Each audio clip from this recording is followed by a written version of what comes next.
Hai semuanya, apa kabar? Sehat, sukses, bahagia selalu.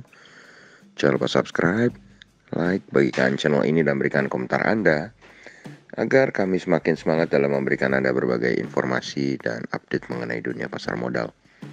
Bagi Anda yang selama ini telah mendukung kami ucapkan terima kasih.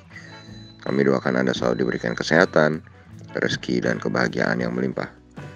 Jangan lupa aktifkan lonceng notifikasi agar Anda tidak tertinggal setiap kami mengeluarkan update terbaru. Dan langsung saja kita mulai dengan market outlook untuk perdagangan kita hari ini, Jumat 4 Juni 2021. Kami mengambil judul Jumat Keramat. Kenapa? Karena memang Jumat seringkali dipakai sebagai hari TP atau hari selling, karena banyak orang tidak mau memegang posisi untuk Sabtu Minggu yang merupakan hari libur. Dan oleh karena itu market akan cenderung tertekan. Sementara itu IHSG sendiri sebenarnya sudah mengalami kenaikan selama 6 hari berturut-turut.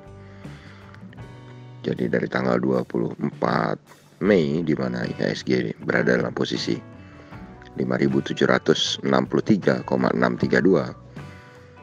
dan di penutupan kemarin tanggal 3 IHSG sudah mencapai 6.091,513. Jadi kalau kita lihat dengan sudah banyaknya kenaikan dari IHSG dan sudah semakin mendekati resistennya 6.125, maka kita akan melihat apakah IHSG akan mampu menembus resistennya. Kalau kita lihat dari berbagai indeks yang ada di berbagai belahan dunia, maka market Amerika menunjukkan tadi malam di penutupannya semua berada di dalam zona merah. Dow Jones terkoreksi 23,3 poin atau 0,07% ke 34.577.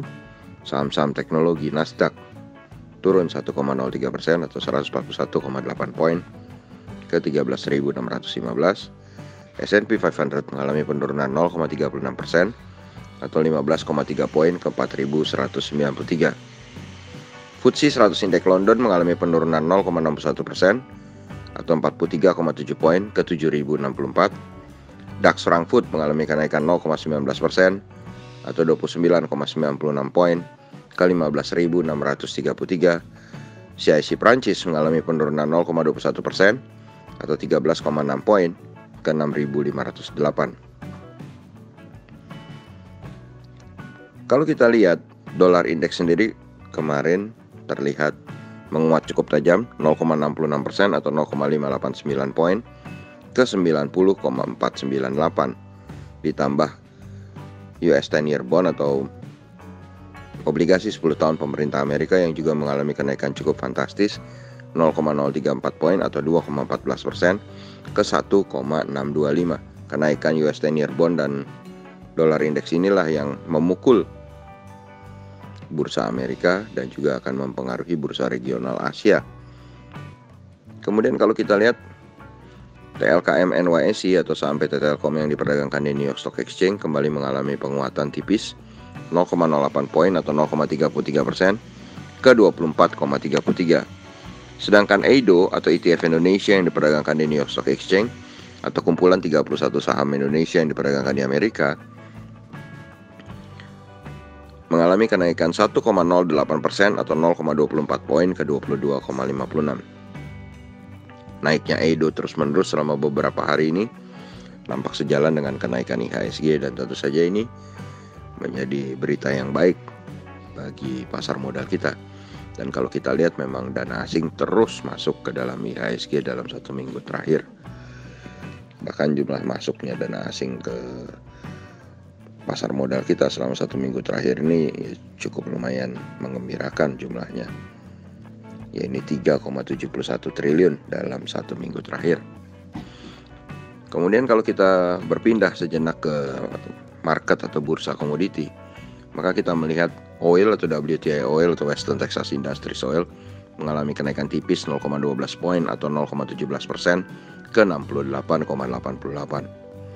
Sementara gold atau emas mengalami penurunan cukup dalam 1,98% atau 37,8 poin ke 1873,10.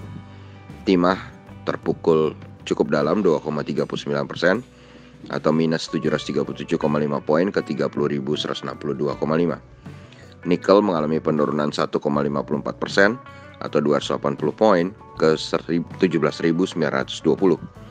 Silver mengalami penurunan 0,74 poin atau 2,61% ke 27,56.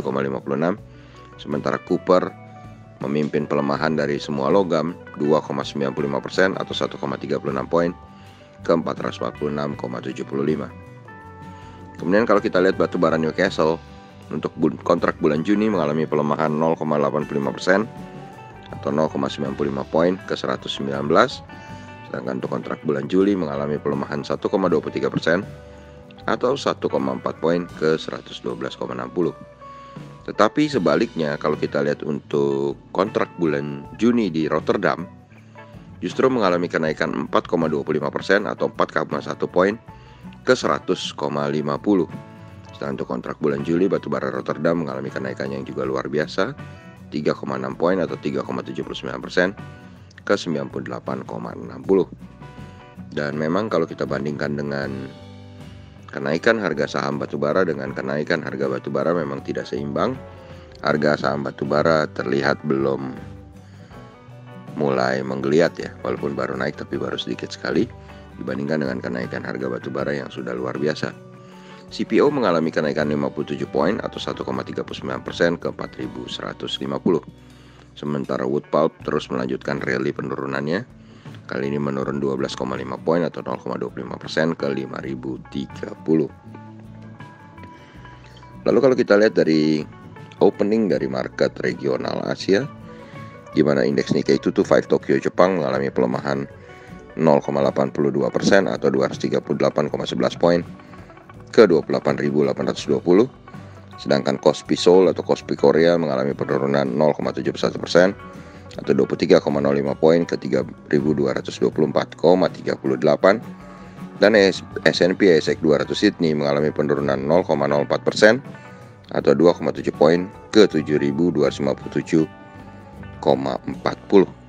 Jadi kalau kita lihat ketiga market Asia ini mengalami koreksi yang cukup dalam, terutama Nikkei 0,85% dan Kospi yang 0,69%. Jadi kalau kita lihat dari market regional Asia semua merah, market Amerika semua merah, market Eropa bergerak mix. Sedangkan Indonesia sudah 6 kali berturut-turut berada dalam zona hijau. Dan ini hari Jumat, maka kami memutuskan kami memberikan IHSG akan melakukan koreksi sebesar 51% dalam zona merah hari ini. Time to break, waktu untuk istirahat. Tetapi tidak terlampau banyak kami berikan presentasi turunnya karena kami melihat Edo yang naik cukup banyak dan juga aliran dana asing yang sangat besar dalam 1 minggu terakhir, dan juga kami memantau bahwa jumlah transaksi di pasar modal yang dibandingkan bulan Mei yang hanya sekitar 8-9 miliar kali ini sudah bisa tembus sampai hampir 15 miliar 2 hari yang lalu, walaupun kemarin ada penurunan transaksi lagi. Jadi semoga penurunan hari ini tidak terlampau dalam dan hari Senin kita bisa melihat pasar yang lebih ceria lagi, dan kami berharap IHSG bisa tembus di atas 6.125 untuk mencari resisten selanjutnya yang akan kita bahas berikutnya. Karena percuma juga kita bahas resisten berikutnya kalau kita memang belum bisa menembus resisten 6.125. Demikian apa yang bisa kami sampaikan pagi ini bagi Anda semuanya. Semoga bermanfaat. Stay safe, tetap sehat, tetap semangat, maju terus dalam mencapai profit maksimal di pasar modal Indonesia, dan jangan lupa untuk selalu berusaha berbahagia. Sampai jumpa.